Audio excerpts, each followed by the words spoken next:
Salut. Alors, on va parler là d'un projet de charte commune qui est lancé apparemment par François Boulot et qui est une merde complète. Alors que ce soit dit, je ne connais pas François Boulot, je n'ai pas parlé avec lui, donc je ne vais pas dire qu'il est mauvais ou qu'il a fait exprès, mais cette charte, c'est tout sauf fédérateur et ça ne répond pas du tout aux vraies attentes. Donc je vais vous expliquer pourquoi. Alors tout d'abord, ça commence mal. Ça parle de racisme et d'antisémitisme. Ce qui est raciste. Il y a le racisme pour tout le monde et on en signale un autre, l'antisémitisme. Disant par là même qu'il y aurait un racisme supérieur aux autres, donc qu'il y aurait une race ou une population, une communauté supérieure aux autres. Ça, c'est raciste. Donc ça, c'est une mauvaise manière de faire. On rajoute la misogynie, l'homophobie, la xénophobie. Alors misogynie, homophobie, faut arrêter ça, c'est des trucs de la télé. Est-ce que vous connaissez vraiment ce pays? Ça n'a rien à voir.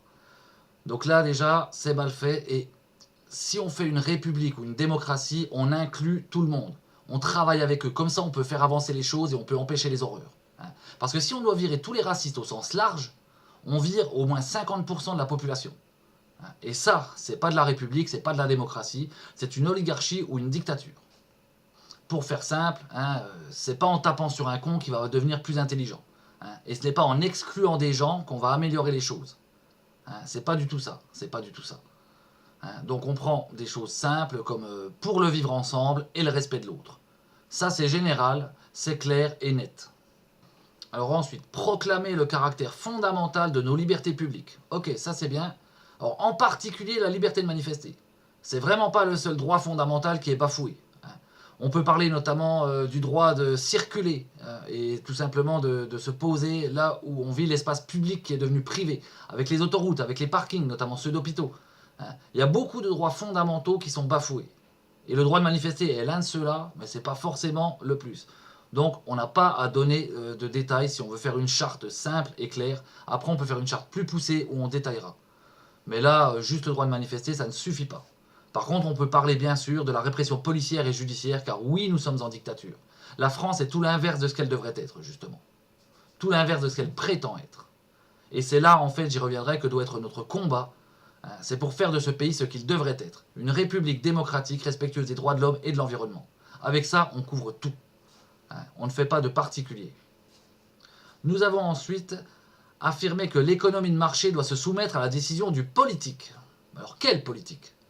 Parce que là, on a l'impression de quelques réformes où on garde le système en place. Mais ce système est corrompu, il est pourri, complètement. Donc ça ne suffit pas, ça ne passe pas.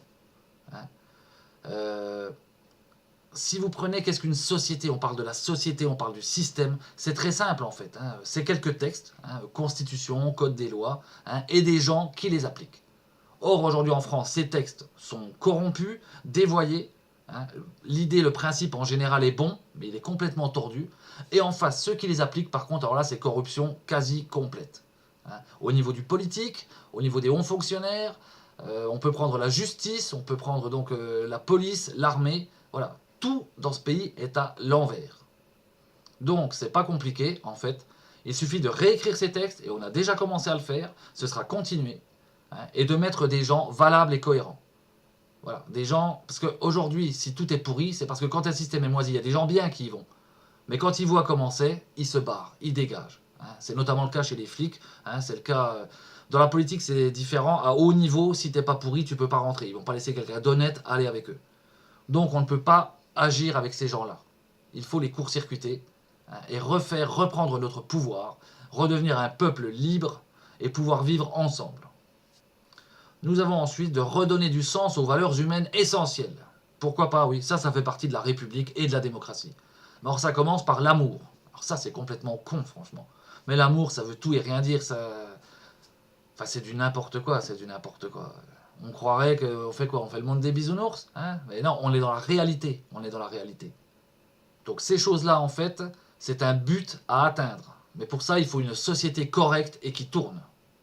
Alors là, je vais passer directement à la fin, on reviendra au milieu après, parce que la fin est lamentable, une honte. Nous affirmons solennellement que toute personne adoptant des positions contradictoires ou tenant des propos contraires aux principes énoncés ci-dessus est dénuée de toute légitimité pour s'exprimer au nom du mouvement des Gilets jaunes. Alors là, on est clairement dans l'oligarchie ou la dictature. Ça veut dire que nous, on a sorti ça, et si t'es pas d'accord, tu dégages. Comme je l'ai déjà dit au début, c'est tout l'inverse de la République et de la démocratie. Et les Gilets jaunes, c'est un mouvement multiple, c'est un mouvement populaire, démocratique. Donc oui, il y a plein de points de vue et on les accepte tous. On discute avec eux et on avance. On ne fait pas de rejet, on n'ostracise pas les autres. Ça, c'est une forme de racisme aussi. On travaille avec tout le monde. Et ceux qui ne vont pas dans ce sens, tant qu'ils ne nuisent pas à autrui, ils ne posent pas de problème. C'est par la discussion qu'on peut changer, qu'on peut avancer. Et certainement pas par la violence ou le rejet. Alors ensuite, le milieu. Les revendications. Alors là, deux points qui sont mauvais. Le RIC. Alors le RIC, dans l'état actuel des choses, je referai une vidéo là-dessus, ça ne sert à rien. Un exemple tout simple, le dernier référendum de 2005, ils l'ont trahi. Ils ne l'ont pas respecté. Alors à quoi ça sert de faire de nouveaux référendums s'ils ne les respectent pas?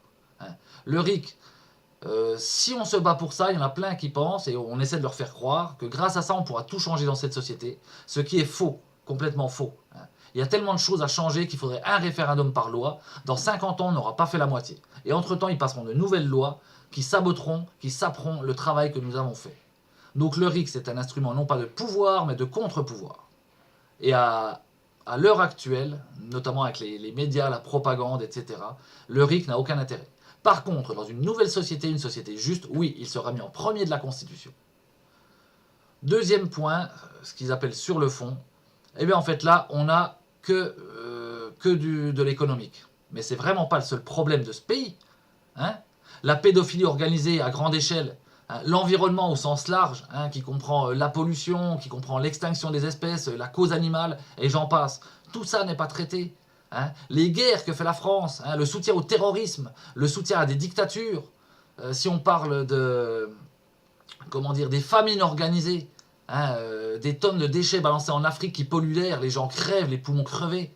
Voilà, il y a des tas de sujets qui ne sont pas traités là-dedans. Il n'y a pas que le fric, ça c'est pas fédérateur, ça ne parle que d'une partie des problèmes. Or, nous devons justement être un mouvement fédérateur, une convergence des luttes. Nous avons tous un même ennemi, ce système. Et en changeant ce système, on change tout et on arrive simplement à résoudre tous ces problèmes. Alors oui, il y aura toujours des pédophiles, mais la pédophilie organisée, à grande échelle, qui concerne des milliers d'enfants chaque année, en France, ça, ce sera fini. Et on pourra s'occuper au niveau de la justice, parce qu'actuellement, ces gens-là, par exemple, sont souvent protégés. Il y a une nouvelle loi, la loi de Chiappa, qui sert à ça. Donc voilà, on ne parle pas uniquement de l'économie, ça divise, ça fait partie du problème. Et ça, si on change le système, c'est le plein emploi, ça permettra aux gens d'avoir une vie digne, pour eux et leurs enfants, d'avoir un avenir. C'est la convergence des luttes. Dans les manifestations, quel que soit votre problème, venez-y avec ou sans gilet jaune. C'est déjà le cas sur les opérations et les manifs. Il y en a beaucoup qui viennent sans leur gilet. Et ce n'est pas un problème, vous n'avez pas à être gilet jaune. Nous avons un combat commun, nous avons une lutte commune. Alors allons-y ensemble. Ça fédère. Et ça, c'est un vrai combat. En termes militaires, l'ennemi de mon ennemi est mon ami. C'est ça que nous devons faire.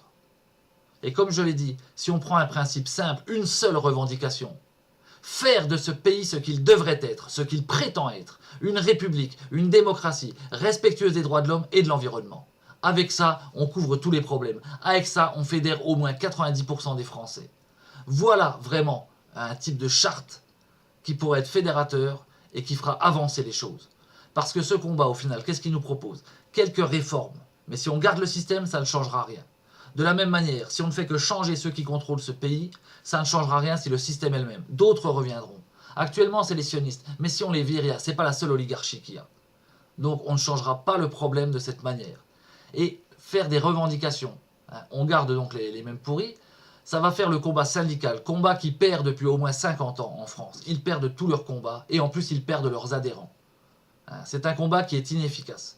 Il était efficace fut un temps sous le capitalisme lorsqu'il était national. Aujourd'hui, c'est un libéralisme mondialisé. Face à ça, les techniques du combat du passé sont inefficaces. Nous devons donc adopter de nouvelles techniques pour changer le tout dans le fond. Et pour ceux qui me disent « Oui, mais moi j'ai déjà des problèmes économiques pour nourrir mes enfants, pour faire la fin de mois. Donc je voudrais déjà une chose simple, comme une réduction de carburant ou autre, chacun se battant pour sa propre chapelle. J'essaie de leur faire comprendre que si tu fais juste cette revendication, quand ils vont l'avoir donnée, une partie des gens rentreront chez eux et après c'est mort. Ce que tu auras gagné aujourd'hui, tu le perdras demain. Et c'est la même chose pour le RIC. Hein. Si le RIC passe, les gens vont se dire à partir de là, on n'aura qu'à voter et tout va changer. Mais c'est très long la démocratie. Ça ne marchera pas. Comme je l'ai déjà dit, dans 50 ans, on n'aura pas fait la moitié. Alors ensuite, on a les moyens d'action. Nous entendons mener un rapport de force politique pacifique. Alors là, pacifique, oui, pourquoi pas. Moi, je pense que c'est la meilleure manière de faire. On n'est pas là pour détruire ce pays, mais pour le reconstruire. Pour l'instant, la paix sociale, c'est grâce à nous qu'elle existe et pas grâce aux flics ni aux politiciens. Mais bon, il y a des gens qui sont pour des actions un peu plus poussées, un peu plus punchy. On peut les comprendre. Ils font partie du mouvement, on ne peut pas les ignorer. Et ils ont aussi un discours clair qu'on peut comprendre, c'est que si on ne fait que manifester gentiment sans rien dire, ils en ont rien à foutre en haut. Hein, il faut parfois aller un peu plus loin. Et la violence, elle vient avant tout de ce système, elle vient avant tout de ce gouvernement. Un gouvernement qui fait des millions de morts chaque année à travers le monde, hein, par les guerres, par les famines, hein, et j'en passe. Et afin que nos gouvernants accueillent enfin nos revendications. Mais comme on le sait, ces gouvernants ils gouvernent rien en fait. Hein. C'est une mafia qui contrôle un pays. Ils n'ont aucune légitimité. Hein. Ne serait-ce que par la trahison du référendum depuis 2008, aucun gouvernement n'a de légitimité. Parce que ces politiciens, ces gens, ils n'ont de pouvoir que par le peuple. Et pour respecter la Constitution et la loi, s'ils la trahissent, ils ne représentent rien ni personne, ils ne représentent qu'eux-mêmes. Donc ça ne sert à rien de passer par eux pour faire des revendications. Hein. Notre revendication est simple, nous allons changer ce système. Hein. Si on est assez nombreux, la police et l'armée vont se mettre de notre côté. Pour ça, il nous faut aussi un plan clair, et on en a. Hein. Et à ce moment-là, on pourra reconstruire ce pays. La suite est un peu dans le même acabit, hein, où en fait, on veut avoir le droit de se structurer de manière démocratique, hein, pour pouvoir changer les choses, à terme, rénover nos institutions républicaines. Alors ça, certains pensent qu'il faudrait passer par le système pour le changer, mais en fait, ça ne marche pas. Hein, ça ne marchera pas comme ça. Ça, c'est de l'utopie. Ça ne fonctionne pas. Et ça n'a jamais existé, d'ailleurs. Et alors enfin, nous refusons catégoriquement de nous présenter aux élections européennes, au sein d'une liste gilet jaune, d'un parti ou d'un mouvement politique existant. Alors ça oui, mais ça se précise un peu.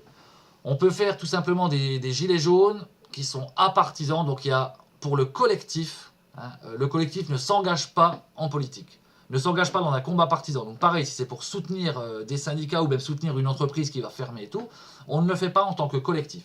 Par contre, à titre individuel, hein, des gens ou des groupes peuvent y aller pour soutenir. Hein, ils peuvent aller voter ou ils peuvent aller se mettre à côté des syndicats ou même avec eux s'ils veulent, avec ou sans leur gilet jaune. Ça, c'est la liberté, ils ont le droit, bien sûr. Par contre, en tant que collectif, on doit être clair. Voilà. Et donc, c'est assez mal dit, d'autant que ce n'est pas qu'une question des élections européennes. Hein, élections qui sont une trahison de toute façon. Donc voilà, pour finir, cette charte est une mauvaise chose, elle ne traite que de certains problèmes, elle ne traite vraiment pas de la généralité, elle divise plus qu'elle rassemble, donc cette charte, oui, elle ne représente pas du tout les gilets jaunes, elle ne représente que certains.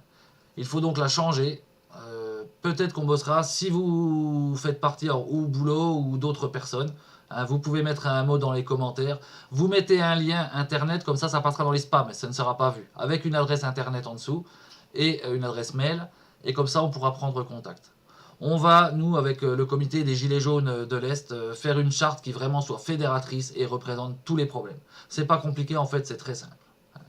Donc maintenant, que ce soit clair, à bas la dictature, à bas la France. Vive la résistance, vive Nouvelle-France. T'as vu, ça pète, hein, c'est joli, la fin, ça. Puis j'ai rajouté des petites trompettes, des machins, je pense, parce que ça fait joli, puis après tu chantes, aux armes, citoyens, sortez vos champignons, tartinons, tartinons, tout ce pâté, sans oublier les cornichons.